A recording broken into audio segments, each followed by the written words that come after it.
mandi ihram. Bapak Ibu yang dirahmati Allah SWT, mandi ihram ini sama seperti mandi Jumat, seperti mandi besar, seperti mandi junub, seperti mandi ketika mau sholat id, sama persis. Yakni Rasulullah SAW dari beberapa istri yang meriwayatkan dari Aisyah dan Maimunah, dikatakan bahwa Rasulullah SAW biasanya membasuh kedua tangan. Membasuh kedua tangan, maka kemudian ketika itu Rasulullah SAW menyambungnya dengan berkumur. Berkumur ini mahmadah, istinsyaq, menghirup kemudian istinsyar dan menyemburkannya keluar. Baru kemudian setelah itu Rasulullah SAW membasuh seluruh wajah. Baru setelah itu tangan sampai siku. Dan kemudian dilakukan 3 kali masing-masing. Setelah itu Rasulullah SAW membasahi tangan, kemudian membasuh kepalanya. Kemudian itu setelahnya Rasulullah SAW membasuh jari tangannya, membasahinya, kemudian membasuh telinga, telunjuk membasahi bagian yang dalam, sedangkan cuping telinganya dibasahi oleh ibu jari yang basah. Nah, ketika kita lakukan seperti itu, yang telunjuk membasahi yang dalam, kemudian yang luar dibasuh oleh ibu jari kita.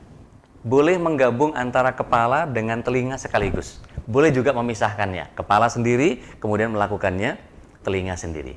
Bagian yang terpenting, stop sampai di sini, jangan dibasahi kaki seperti halnya kita berwudu, akan tetapi tahan dulu, nanti jadi bagian akhir penutup daripada ritual wudu kita atau mandi ihram kita. Setelah itu Rasulullah SAW biasanya dengan 3 cidukan membasahi pundak bagian kanannya sampai seluruh tubuh sebelah kanan. Setelah itu Rasulullah SAW melakukannya tubuh sebelah kiri dibasahi, baru kemudian Rasulullah SAW membasahi seluruh tubuhnya, meratakan air ke seluruh kulit, baru kemudian bisa dilanjutkan dengan bersampo, bersabun, dan setelah itu kita bilas. Setelahnya baru kita kemudian melakukan membasahi jari-jari sehingga kita sela-sela seperti ini, ya, sampai kepada jari-jari. Baik, kita lanjutkan dengan ihlal ihram.